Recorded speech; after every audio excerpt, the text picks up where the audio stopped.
This episode of Destructoid is brought to you by Click It or Ticket. Coming up on Destructoid Live, Borderlands 2 has some epic collector's editions. Sly Cooper is coming to the Vita, and we've got special guest Ben Heck in the studio. All that right now on Destructoid.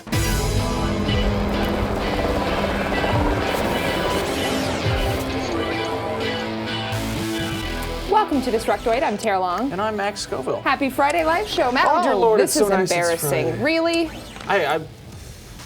We got Come cat on shirts. now. We got Come the on. shirts with the cats. Mine's Yours cooler, is a Game Boy. just saying. That is cooler. Yeah. Kudos to Level Up Studios for sending these our way. Chris Torres. We've got more PR, Nyan Cat swag than we know what to do Twitter, with. who's the inventor of the Pop-Tart cat, watches our show occasionally, and he was nice enough to send us some cat-themed things. Yeah, Max Again, actually came into work today wearing this one, and then we made him change into that one. It was anyway, quite embarrassing. today we've got on the show, we got Ben Heck. He makes things, amazing magic things, high-tech things that I wouldn't know how to do. Made a pine cone bird feeder once, but anyway. First we're going to talk about video game news. Oh, video game news. That's Tara, crazy. You go first. So Max usually sticks to reporting about special editions on this show, because quite frankly, I think they're boring. But loot box, you guys. Loot box. Loot box. Loot box. I'm going to explain in a second what that means. 2K's announced not one, but two special editions for Borderlands 2. You've got a limited edition and a collector's edition, as well as a few pre-order bonuses. Specifically, pre-ordering any version of the game, even the regular one, gets you into the Borderlands 2 Premier Club, which has a few super fancy in-game perks, including a golden key, which lets you unlock a rare item. You've also got the Gearbox Gun Pack, as well as the Vault Hunter's Relic, which apparently boosts your chances of finding good gear. That's pretty cool. And you also get free access to the Necromancer class, which is going to be made available sometime after launch for people who didn't pre-order the game, but they will have to pay for it. As for the physical goodies, since that's what everyone's excited about, the Deluxe Vault Hunters Collector's Edition, whew, that's wordy, costs $100 and gets you a Marcus Kincaid bobblehead, as well as an art book, a sticker set, a map of Pandora, a download code for the digital comic, and some bonus in-game content as well. As for you super hardcore fans, you could throw down $150 and get the Ultimate Loot Chest Limited Edition, which includes everything that I just listed for the Collector's Edition, plus a scaled replica of the red loot chest, you guys. Look at it. Ooh, it's so sexy. That's nice. Oh, with that, you also get a Creatures of Pandora ID chart, some lithograph postcards, Sir Hammerlock's field notes, a cloth map of Pandora, and a certificate of authenticity. Whew! That is a lot of things I just listed, but let's not forget the important issue at hand here, people. I want that loot box. I want it to be my loot box. Very good, Tara. No, I will say that's a pretty nice collector's edition. What I love is the certificate of authenticity. Those are that's just the last. They're just like throw it on top. You know, for all those fake loot boxes that are going to be for popping up on eBay. All the bootleg ones. Yeah. Like, yeah, I don't know. It's a pirated loot box. So anyway, it seems like the biggest problem people have had lately with recent handheld systems is the lack of good games. The 3DS suffered from this back when it came out. It's kind of caught up. It's getting there. It's growing. You know, it's starting to get more games in its library. It's actually getting a new one. They're coming out with another 3DS game. I know. This might actually get some attention. It is Rayman Origins, the 3DS version. There's a demo available for it on the eShop right now, but up until now, Ubisoft has been pretty vague about any release details. Today, however, they have announced that the 3D version of the popular platformer will be hitting retail on June 5th with an MSRP of $30. Yay. Now, considering that this game is already on Wii, PS3, 360, PC, and PS Vita, it's really not much to write home about, but it is worth noting. Honestly, I think that Ubisoft is trying to kill this game. The console version was released the same crazy day as Modern Warfare 3, the crazy seller of last holiday season, as well as Ubisoft's own Assassin's Creed Revelations. They got the little platformer game along with those two. And now the 3DS version is being released the same week of E3, which basically guarantees it no media attention because all the game journos are off at the stupid trade show. Anyway, while we're on the subject of handhelds, the PlayStation Vita is still in desperate need of games. The 3DS is catching up, but the Vita is kind of a wasteland these days. Luckily, more games are on the way. For starters, the Metal Gear Solid HD Collection has finally been giving a release release date of June 12th, which is good news for anyone whose Vita is gathering dust. The game is going for $40, and it includes high-res, nice touchy-feely touch-screen versions of Metal Gear Solid 2, Sons of Liberty, Metal Gear Solid 3, Snake Eater. If you got the PS3 version of the HD collection, it also lets you play between save files via transferring. Unfortunately, it does not include Peace Walker for whatever reason. I'm sure Kojima said something about that. I wasn't paying attention. But hey, those are two really good games, and that's it's $40. So if you're a Vita owner and you like stealth games, but Metal Gear is too intense for you, maybe you don't like the choking or the cardboard boxes or something, then you might be interested in Sly Cooper. Nothing? No? I don't know. No. It was announced today that the fourth Sly Cooper game, Thieves in Time, will be coming to Vita alongside its PS3 release. I actually got to check out the PS3 version a few months back, and it is a delightful little platformer. You get you're a raccoon who's a thief. That's the thing. This is also going to support transferring, but I don't know anyone who's actually a hardcore enough Sly Cooper fan to buy both versions of the game. The handheld version promises to make use of the Vita's accelerometer, which I'm guessing will involve some balancing stuff and probably some moving the thing around to use a virtual camera. Anyway, Sly Cooper Thieves in Time is slated for release sometime at the end of the year, in time for the kids at the holiday season. I'm really excited about Rayman Origins on 3DS. Are you? I would totally buy that if I wasn't just going to bug Ubisoft's PR guy to send me one anyway. Don't do that, Tara. God, you sound so terrible. It's so good though, and I can talk about it. I have that on Vita. It's pretty neat. I like it. It's a pretty game. Have you played it a bunch? A little bit, yeah. How have you not fallen madly in love with it? It's too much of a rhythm platformer, and I have no rhythm. Oh, it's so good. But you don't have, that's the thing, you don't have to have rhythm to do it. It just so happens. I'm more of a Metroidvania guy than the hop and jump kind of guy. Anyway, moving on, in a decidedly non-evil turn of events, it looks like EA is jumping on the crowdfunding bandwagon by offering up their Origin service as a way to help out indie devs currently working on downloadable PC games. How does this work, is what I'm sure you are wondering right now. Well, according to EA's press release from this morning, the company has agreed to waive the first 90 days of distribution fees for any PC game, the catch being that it has to have already been successfully crowdfunded. Now, the basic idea is that smaller studios get access to Origin's 12 million registered users, so they don't have to pay anything for 3 months, and then after that point, EA starts charging distribution fees. So it's, I guess, kind of symbiotic. It seems like an enticing option for indie devs for sure, but let's not forget, at the end of the day, you still have to work with EA, and that seems like a pretty hefty trade-off. On the other hand, money dollars. Ooh, money. I know, tough decisions. Either way, some big projects have already hopped on board, including inXile's upcoming Wasteland 2, whose Kickstarter raised almost $3 million in funding last month. I still can't believe that. Its creator Brian Fargo called EA's new initiative a major economic bonus for small developers. Meanwhile, Jane Jensen, the head of Pinkerton Road Studio, whose mobile thriller Mobius also just hopped on board with this, said it's great to see a big publisher like EA acknowledging and opening up distribution opportunities for these games. Now, this has sparked a pretty interesting debate because most Kickstarters, Wasteland 2 included, promised backers a DRM-free version of the game, which is obviously not going to happen on Origin.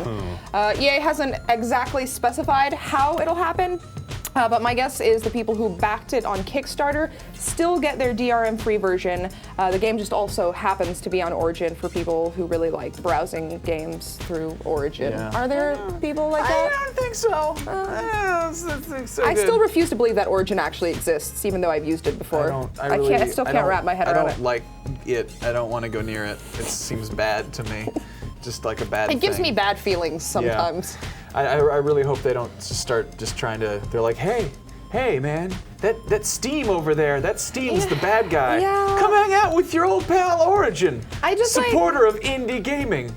I can see why they did this, but at the same time, the whole point of getting your game crowdfunded is so that you can avoid having any kind of relationship with a big publisher. Yeah. So I don't want to be friends with I EA. don't know. Well, hey, that's actually sort of related to what we're going. It's a weird story. You ready for the weird story, Tara? Hit me. Okay. Most of the news we report on is silly video game nonsense, and I love video games, and they're very fun, and they're a bajillion-dollar industry, but they don't usually amount to much in the way of serious, earth-shaking news. Kingdoms of Amalur, of all games, has made some waves recently in the department of big government stuff and important money business. In a nutshell, here's what happened. In 2006, World Series Red Sox pitcher and EverQuest fanboy Curt Schilling founded a company called Green Monster Games, based in Massachusetts. The plan was to reinvent the way online games are made and do things no one had done before. R.A. Salvatore and Todd McFarlane were also there to help bring vision to this vision to life, his vision, whatever I was saying. Green Monster was subsequently renamed 38 Studios, after which they acquired Big Huge Games, where Ken Ralston was working as lead designer. Where things get interesting is when Curt Schilling ran into the governor of Rhode Island at a function. They didn't say what kind of function. The two got to talking, and one way or the other, 38 Studios was offered a $75 million loan in exchange for moving their business to Rhode Island and creating 450 new jobs. In doing this, Rhode Island was helping to attract other video game companies, creating a cluster of studios like you'd see in other spots like Austin or Boston or Montreal, which doesn't rhyme. Or San Francisco. That's true, but that's just Silicon Valley. Yeah. Unfortunately, things did not go as planned. At the beginning of this month, it was revealed that 38 Studios missed its payment of $1.125 million. This was followed by news earlier this week that 38 Studios had let go of all temporary workers and was actually unable to pay their own staff. That's bad. Yeah. Since then, 38 has apparently made good on their payments to Rhode Island, and the head of their board of directors has resigned after dramatically quoting William Faulkner and saying something about how I'm never near perfection or whatever. Well, what now? Well, in a surprise move, Lincoln Chaffee, the governor of Rhode Island, announced that Project Copernicus, the Kingdoms of Amalur MMORPG, would be shipping in mid-2013, and just this afternoon, about an hour ago, a video showed up of a flyover of the world. It's confirmed as official, and there you go. That is Kingdoms of Rhode Island, the Copernicus. Yeah, I've definitely glossed over some details here because a lot of it is, businessy stuff, and this is supposed to be a fun show about video games and not business and state government. But, god damn, what a story! If you want to read the real journalism business without the nice hair, go check out Brian Casente's story over on The Verge. That's in the gaming section. That's soon to be Polygon. He's been covering it really closely. I'm just baffled. It's such a Rhode Island and Kingdoms of Amalur. If somebody had told me when I played Kingdoms of Amalur, the future of an entire state will depend on this, I probably would have laughed. Yeah, well, thank God it wasn't Delaware. Yeah. I was really unimpressed with Kingdoms of Amalur: Reckoning. It was okay. It was by no means poorly made. It was actually a really probably well-made game, but I think Anthony Carboni hit the nail on the head when he said it is exactly one video game. It was a safe bet, and it was a competently produced product, and the fact that it was sort of funded by Rhode Island, really, it kind of makes sense now. Yeah, it's just bland. It's disheartening to know, but also maybe people will feel guilted into buying it to help the state of Rhode Island. Yeah, maybe they'll have. There's always a silver lining. You know, I love it when video gamers get really mad at the Mass Effect 3 ending and form like just crazy protests and stuff. And then there's people like losing their jobs because a baseball player made a kind of a raw deal with a state that. That's been happening a lot recently. I don't think there are many industries or many companies in the industry that are doing super well right now, unfortunately. That's it's shitty to hear though. But anyway, a lot of people said that Kingdoms of Amalur looked like a single-player MMO, so maybe the MMO will take off. Who knows? Totally. I think it's more well-suited to an MMO. I think it's funny because they were like, we're going to set out and do things that no one's ever done before. It's like, yeah, you bounced a check to the state of Rhode Island while making a video game. Oh dear. Ouch. Anyway. Taro, do you want to I'm going to thank our sponsor, and then we'll be back with Ben Heck. Thanks, T-Bird. In just a minute. Listen up, everyone. Even those of you not of legal driving age should be paying attention to this because it affects almost everyone. Between May 21st and June 3rd of this year, state and local law enforcement agencies are going to be out patrolling in full force nationwide to make sure that people traveling in and around Memorial Day are doing it safely. In 2010, over half of all people killed in motor accidents were not wearing a seatbelt, and if that's not convincing enough, then know that you're 75% less likely to be killed in a rollover crash if you buckle up. Day, night, whatever time it is, you should always be wearing a seatbelt every time you're in a car, no exceptions. And as somebody who has had close friends die in car accidents while not wearing their seatbelts, I am extra vigilant about this rule in my own life. Nobody who rides with me is immune to it, and if they don't like it, they can just take the damn bus, like that.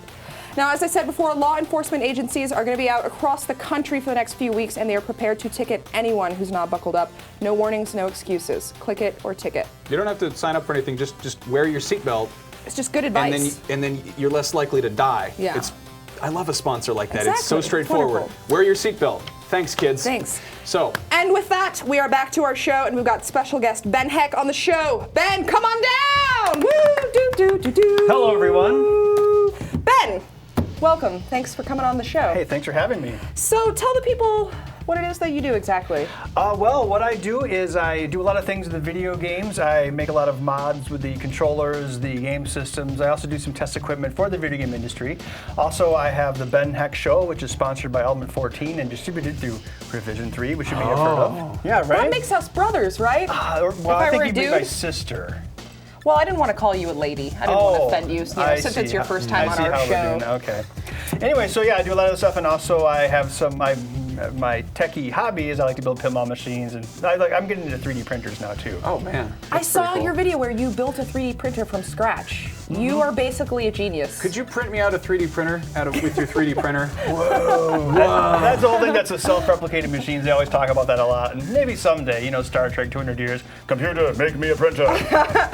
Well, so I was watching your show and I saw you made a Hot Pocket dispenser for an Xbox controller. This is the most genius thing I've ever seen. Ben, quite literally. because America really needed that. Good one there. Yeah, it's always fun to make things that kind of, well, I guess I can't say this without saying, it encourages laziness, but people get a kick out of it. Hey, there's nothing wrong with being lazy. It encourages better gaming. Yes. Yeah, right. I mean, you're not dripping the cheese on your lap and whatnot, and you just pop it right in the microwave and go to town. Look at that. And it's totally green, right? Yes, you don't use the dishwasher or paper plates or anything. Wow. I hope you washed it at least once. It makes that, and all the times that beer you've eaten dispensing Hot hat Pocket. look like formal wear. Probably smells like rotten barbecue chicken. That's horrible. So what are you working on now? Well, we're still working on the show. We're going to have an upcoming episode about a 3D printer, and that's actually the gizmo I brought to Maker Faire this weekend. And I've been working with John Papaduke. We're building some pinball machines. We're doing one where I'm an evil zombie king or something. I've got like a glue gun, and I have an army of zombies and whatnot. So yeah, just trying to keep busy with that stuff. So you're going to be down at Maker Faire this weekend. That's actually in Mountain View, California, just about a half hour south of here. It's technically San Mateo. The Maker Faire. It's San Mateo. You're right. But it's kind of like a big DIY fair, but with an emphasis on technology, right? Right. So if you think of like the county fair where you're like throwing balls at milk jugs and there's like a cow or something, at least that's what we have in the Midwest. Yeah. You take out the animals and whatnot, you put in tech stuff, but you still have all the overpriced, priced beer. I had to be diplomatic there. And, like the snacks. But, people bring their kids, so it's not necessarily a tech industry event, but there's a lot of industry representation there. So it's like an invention convention. Nice. Well, you need like a hoop, 3 points, right? I like that. We actually had something like that in 4th grade. Yeah, I stole it from whoever thought it up for my 4th grade. But too. it's really great, too, because, it's something parents can take their kids, and the kids, you see them really getting into it, and they're all well behaved there, and they're like, these are the engineers of the future. So I like to see that. It's encouraging. You're going to be showing off the 3D printer at Maker Faire? Yeah, I'm doing a talk with the Raspberry Pi people. I'm doing that on Saturday, and then I also have a demonstration on Sunday. And I'll probably be wandering around like a traveling minstrel with my case, like, anyone want a 3D print? What are some of the other What are some of the other gaming hacks that you've done? Because I know these people are probably super interested. You've done some crazy things. Yeah, I did a Xbox 360 laptop several years ago. That was you. Yeah, is that still functioning? Can you still use it? Well, they've all been sold. Sometimes things will get their DOA, but so far so good. Oh, man. Yeah, I also do a lot of accessibility stuff. Those are people who don't necessarily have full functionality. So I saw that you did a special controller. Yeah, we'll make special stuff so they can, they don't need as many fingers, or they can do it with one hand or whatnot. We've done foot pedal stuff. So there's actually, it's not a big enough market necessarily for the companies to justify the expense of doing it. But if there's definitely enough for someone like me to keep busy. Like around Christmas, we sent quite a few of those out. Is there anything that you've done that could be done by anyone? Like, what's something simple that people could do at home without killing themselves? Oh, well, let's see, something simple. Well, we were talking about 3D printing. I mean, 3D printing is like a really big thing. The scale of it has come down to the point, yes, where, there's kits you can get like $700, $600 for MakerBot, and it's fairly safe as long as you're not, drilling holes into your hand by accident. But you could, just as dangerous as like using your kitchen knife. So not too bad. If you want to do really basic 3D printing, look up a picture of a cube and print it. Yes. There you go. Thank you, Max. I'm happy to help. So we asked the audience some questions before you got here. Oh boy. You want to answer some? Sure. Alrighty. Alberto V asked, have you ever built an arcade cabinet? If so, what are some tips for someone looking into doing it himself? Yes, actually, one of the first coin-op thing I did, I built a Neo Geo, which was an arcade machine from 1990, and I wanted to build my own Neo Geo cabinet. So I put it together, and the Neo Geo could have cartridges. So as far as tips, what I would say is see if there's an arcade distributor in your town. There's actually one on the other side of the fence from my shop, but other people might not be so lucky. Anyway, they will have old games. Look for distributors and whatnot. That stuff is all dying out because everyone's got Mega Touch and Angry Birds. So you might be able to find an old cabinet that you can take and retrofit into your game to strip off the graphics. So that would be a good tip. And then, put in your computer monitor. Just use an old computer to power it. That stuff is kind of old. Even the controls, they're quite cheap. You can buy brand new joysticks, whole sets for like $50. I think we've actually got one in there that Anthony started working on and then never finished. How do you build what's that thing you keep the Neo Geo and a Pizza Hut? How do you build one of those? I think you need to talk to someone else for that. That's much more high. I'm waiting for that when people start restoring actual pizza restaurants to keep their arcade cabinets in. Oh dear. There's probably some millionaire that has it. I guess the root of it is, basically a lot of the stuff is old and used and basically undesirable, so it's easy to find for free. I mean, remember those big sit-down games, like San Francisco Rush and whatnot? They basically pay you to take those away. I mean, those were like $25,000 games back in the day, but now they're just kind of big, large objects. Maybe we should get one of those for our set. Dying industry. Totally should. We could just host the show inside of it. That'd be really cool. I think. It'd be like a general today. Yes. Exactly. So Jeremy Lamont asked if MacGyver had been a video game console engineer, what would we be playing today? Oh, okay. Well, I reckon the console would be made out of duct tape, and there'd probably be a fuse of some kind. So your mom's like, "You get 1 hour of video games." I'd be playing a coffee machine that shoots smoke. That's what you'd be playing. Let's see what else would be in the MacGyver machine. Probably a mullet, definitely. Yeah. Oh yeah. Yeah. Classic. It would explode, that's for sure. Obsidian Chow asked, "What's the best way to secure a PCB inside a larger shell?"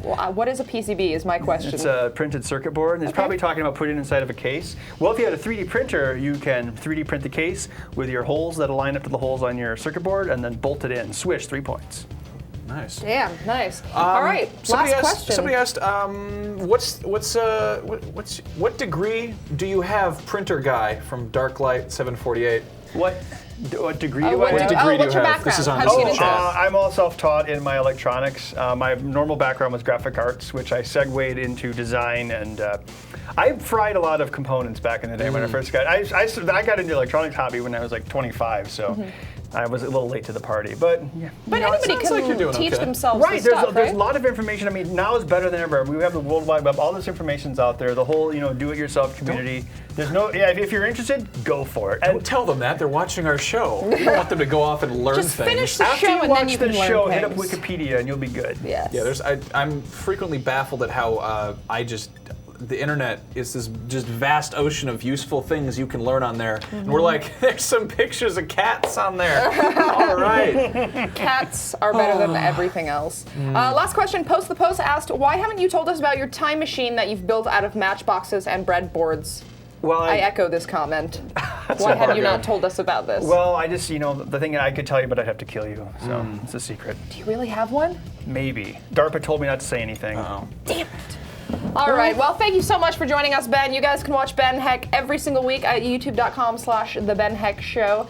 And of course, you can keep up with everything he's doing over at twitter.com/Ben Heck.